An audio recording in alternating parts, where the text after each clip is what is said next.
The first thing we need to do to get to the center switch control assembly is move the gator. To do this, all we do is lift up and push forward.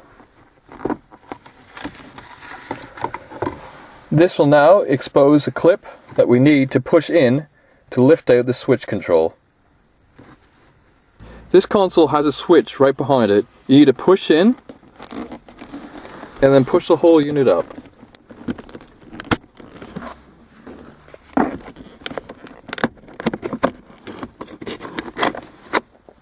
This is a clip you're trying to push against and push up underneath. Once you have the center console out, all you need to do is unplug the electrics.